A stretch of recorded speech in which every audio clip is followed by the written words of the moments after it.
Hello, people of the internet. I am Dragon, and welcome back to Slay the Spire.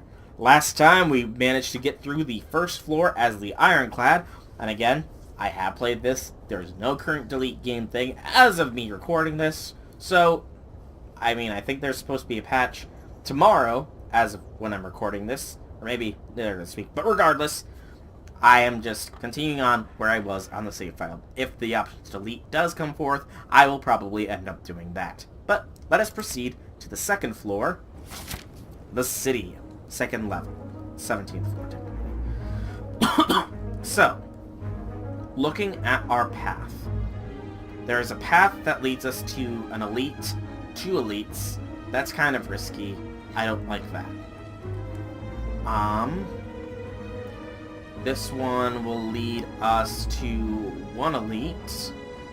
I kind of like this path because it's a little bit more roundabout. I don't think it runs us through a shop though. It does, but it's very late on. Still, I like the number of question marks it has, the unknowns, so I'm taking it. But, let's start this off with a guy with plated armor. He is aggressive, attending to buff and attack us for 10, and plated armor. At the start of his turn, he gains 14 block. No, at the end of the turn, gains 14 block. If he loses HP from an attack, it reduces the plated armor he gains by 1. So, he's attending to buff himself, attack us for 10, and he's going to continue to be protected. That's kind of cheap. Let's double tap him. So we could bash, which would deal 20 and apply vulnerable 6 to him, or we could Iron Wave, which will give us enough block to survive here, and give us time to do another attack, as well as reduce his plate by 1, and another strike will hit twice, meaning he will only gain an 11 buff. Not bad. For a starting turn, the buff he applies to himself is unknown, for some reason. Huh.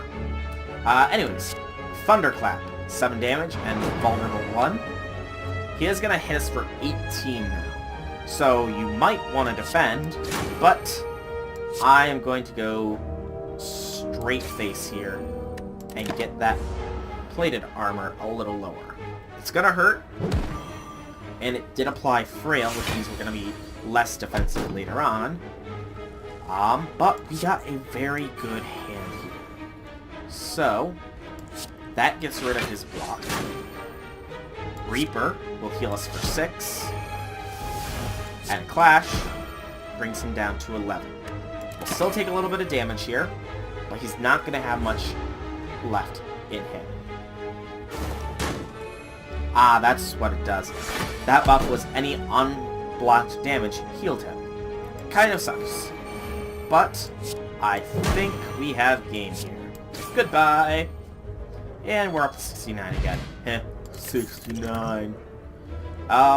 So, Clothesline is kind of meh, in all honesty. Applied 2 weak to all enemies and it's gone is kind of meh. Corruption, skills cost 0.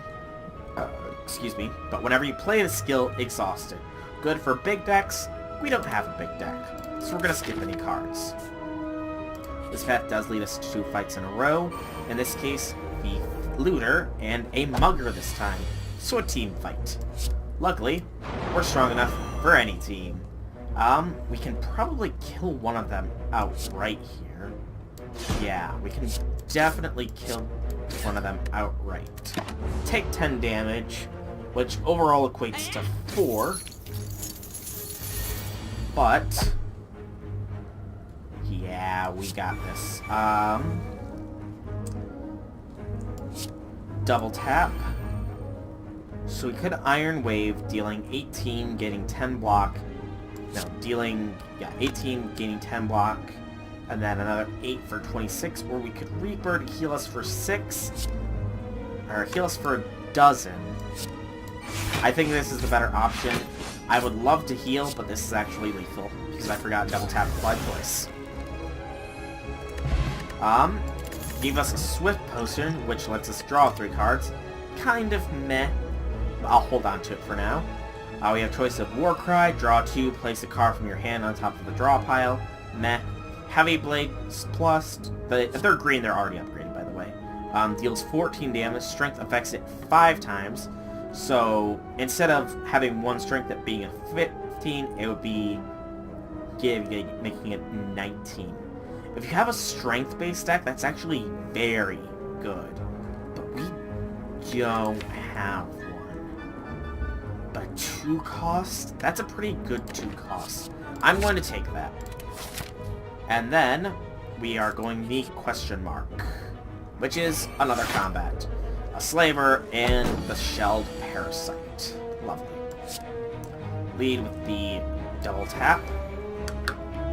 And then... we could draw here.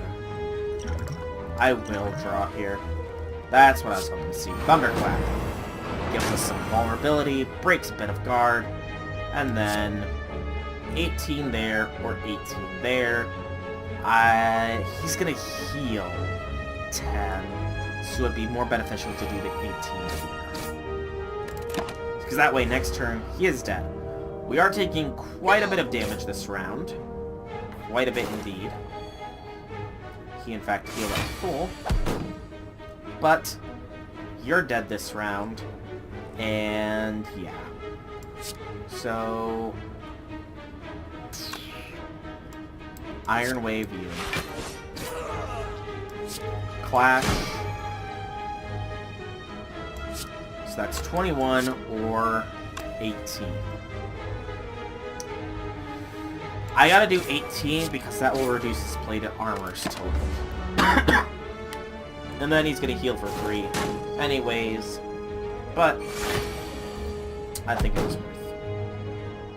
Okay. Flex. Yeah.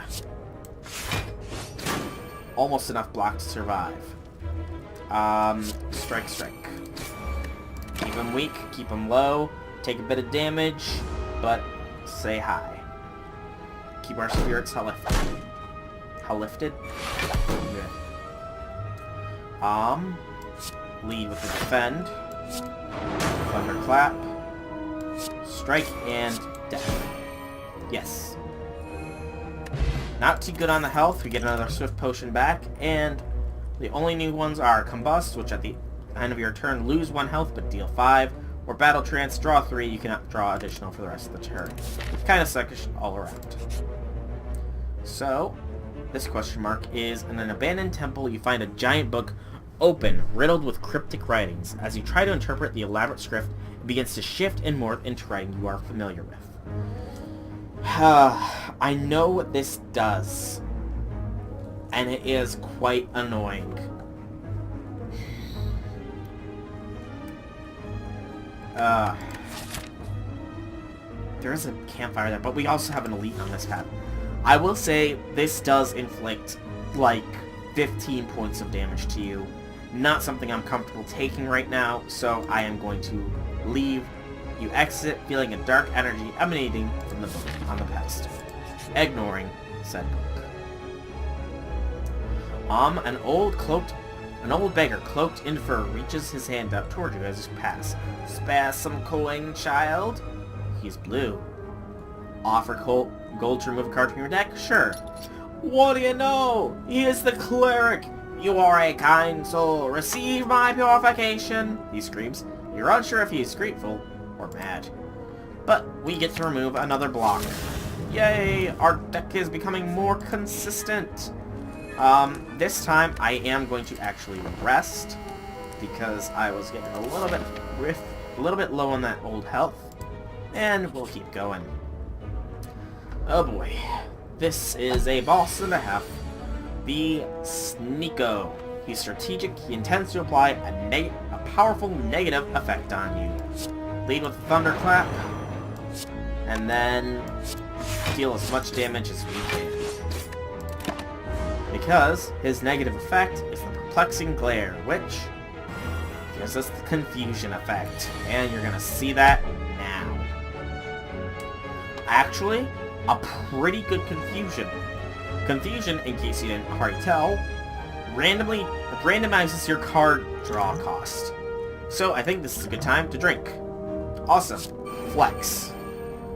which means then we bash for free, heavy blade for 36, strike for 12, and that will heal us 18. Honestly, it's better to do it now, or only heal us 9, but we didn't really have any way to do anything beyond that, so that's beside the point. It will take 8 here, and gain vulnerability, but we should have this shortly here. Double tap, and clash it. See? Done. I don't need another thunderclap, I think. No. One is fine. So, we will continue forwards to another mystery. In this case, the mystery is the shop. Sweet. Okay, so this shop actually has some interesting things on it. First off, there is Bottled Flame upon picking up. Choose an attack card. At the start of each combat, it will be in your hand. The Gremlin Horn, whenever an enemy dies, gain an energy and draw one card. And the Ancient Tea Set. Whenever you get to a rest site, start the next combat with 2 energy. Pretty good relics all around. We can also remove a card for 100, and Inflame and Cleave are both available. Excuse me. Both very good abilities, Inflame doubling your strength, and Cleave dealing 7 damage to everything. So, we have some choice ahead of us. We can remove a card and get the Ancient Tea Set, however, we wouldn't be able to afford any of these. Or we could remove a card and get Cleave and Inflame.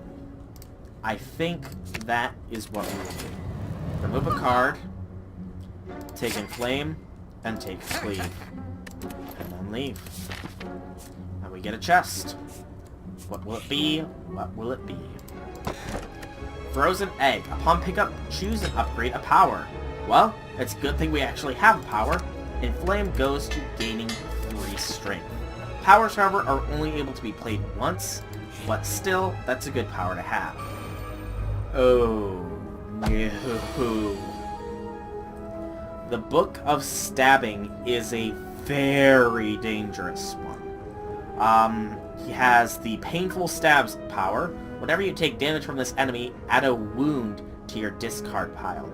Wounds are pretty much one-turn curses. They're one of them. They're one of the one-battle curses. Regardless, though, that's not good, because anytime you take damage, and he's dealing 6 damage twice. So, we're going to lead with the Inflame here. This will mitigate that a little bit. And he is very strong, too. Now, we could apply Weak to him, which I think is something we should do. We're still going to take some damage here, but it will be mitigated. But you'll see why I applied the Weak here shortly, because this Book of Stabbing keeps scaling up with how much damage he's going to do. Start with a double tap, and strike him many times.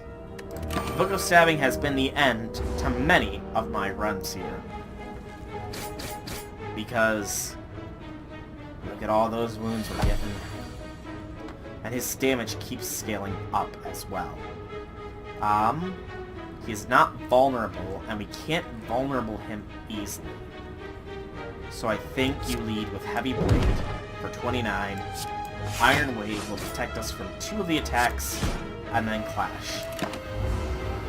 Oh no, not even 2 attacks, only 1 of the attacks. Shoot. Yeah, see those wounds? Majority of our deck is becoming wounds. See, we drew a wound. A wound is unplayable. It is a status. So yeah. And he's gonna do 30 this round. So, if we could kill him, that'd be fantastic. And we technically can. And I think that it is worth it to burn our last potion to do so. Because otherwise, we would take some bad damage. Gives us gold. A Peace Pipe, which now allows us to remove cards from your deck at campfires. Not particularly great as far as relics go. An Elixir exhausts all status cards from your hands. That is pretty good. And we get to add a card. Nothing worth adding though. From here, it's a definite rest at the fire. And at this rest, we are not going to actually heal, we are going to smith, and this time, upgrade Reaper. And proceed to the next bit of combat. This one is interesting. So, this is the Centurion and the Mystic. The Centurion is a straight aggro, and the Mystic, well, you'll see. They plan to attack and hit us with a negative effect. So we'll start with a Flex. Double tap. Oh yeah. Thunderclap twice. So 18. And then we can do Cleave, which will deal 18. 50% more of this would possibly be lethal there, actually. So it'll be 13 twice, so only 26. It's not lethal, unfortunately. So it's not lethal or take, let's see here, 13 damage. 13 compared to 20, but this would get them both fairly low. Double cleave it.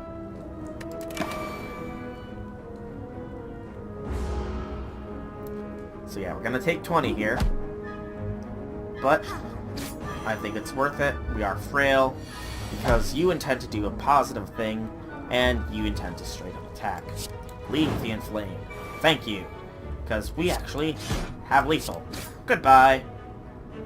Probably could have done that last turn, but oh well. The only new one here is Anchor, which deals 4 damage and puts a copy of this card in your discard pile. There are Anger-based decks, but this isn't one of them. Go to the shop, and he has Warcry for sale, another Inflame, or Potions.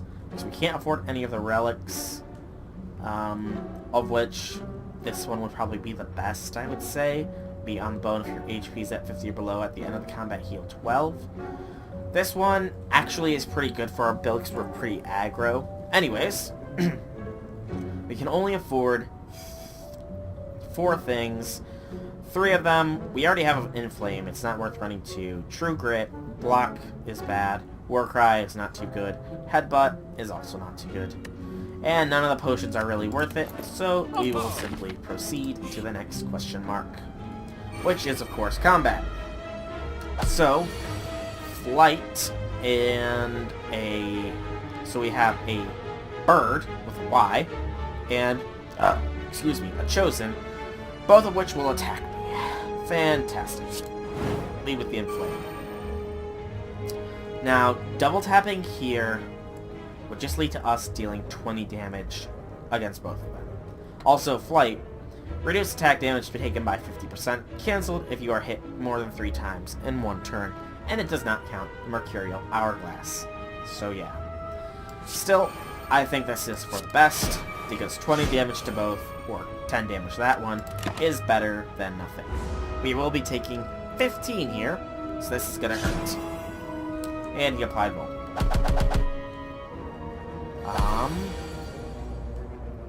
Okay. Leave the Flex. Reaper is good. And Iron Wave will not kill you. Actually, no, it will kill you. Good. I was not reading properly. Only going to take 5 damage this turn, and that's mainly because we are under the effects of Vulnerable. But we do have that thing to help us with the Vulnerable anyways, so... Alright, now we have a little bit of a reprieve. He is going to do a negative effect. So, we can unleash on him and nearly kill him. Whew. We are likely going to have to rest at the next bonfire, and he applied a Hex to us. So Hex is whenever you play a non-attack card, shuffle 1 daze into your deck. I'd love to show what that does, but you're... Oh, we could have, but I played an attack card too quick. Oops. Gives us a Poison Potion. Poison is something I will go over here shortly. And none of these are too great. Except armaments. But we have plenty of things that are already upgraded. So is it really worth it? I'm going to say So campfire, heal for 3, and then heal up to 4. So we are up against the boss of the second floor, which is the Collector. Oh boy. Let's apply this poison straight off the bat. Get the Inflame up and running. And lead with a Heavy Blade for 29. Double tap would not have been useful in this instance. So he's doing an unknown, in this case summoning some torch heads, each of which will be attacking us. So yeah, that's gonna hurt a little bit. So he's got a total of 36 damage right now. Applying Vulnerable to him is nice, but I think this is the better option, is straight aggro to his face. So we're gonna take a bit of damage here, but not as much had we used Bash. We also don't have many potions for this one. Potions are fairly hit or miss, and unfortunately in this case they were miss. Luckily, we got a Thunderclap, which kills one of those, vulnerable against the others, and we have good damage in the form of Cleave. From here, I think we mitigate the total damage we are going to take by 6. Poison, by the way, because you didn't see it, but poison, at the start of its turn, it loses health, and then at the end, and then it reduces the amount of poison dealt by 1. So not too bad. He's going to do a negative effect on me, so in this case, I think double tapping is wise to get some good damage and a fair amount of vulnerability. Double tap wears off, and his negative effect is... You are mine. He weakened, frailed, and vulnerable us for 3 turns. However, he has no minions right now, so he is going to spend a turn summoning said minions. That means we can get some good damage in.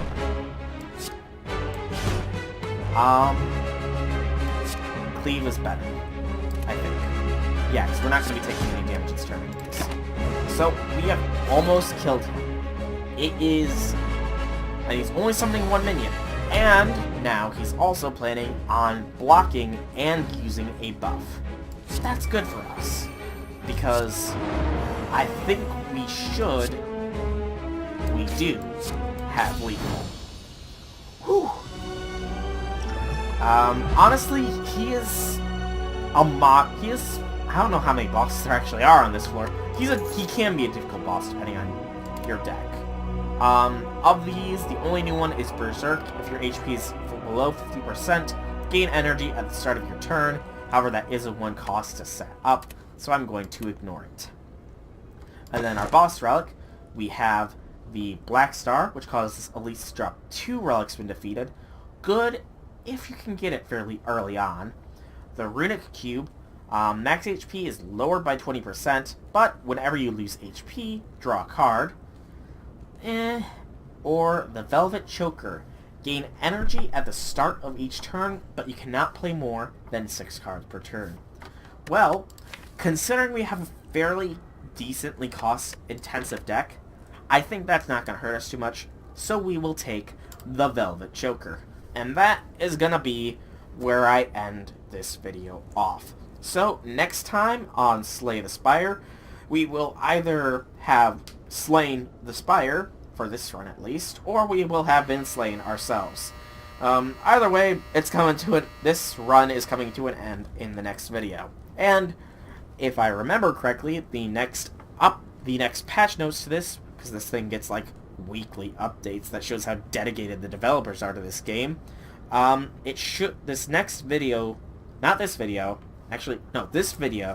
should come out on the same day as the patch notes, which means that the next run should be under the new patch notes. And I will go over every time there's patch notes things, what exactly has changed, if that's not too annoying. But anyways, I'm calling this here. I've been Soulrack Dragon. I hope that you've enjoyed this video. If you have, leave me some feedback in the form of a like or a comment. If you guys want to check out more videos by me, be sure to check out my channel below. And if you like what you see, drop me a subscription. Outside of all that, I will see you all in the next video. Have a fantastic day, everybody.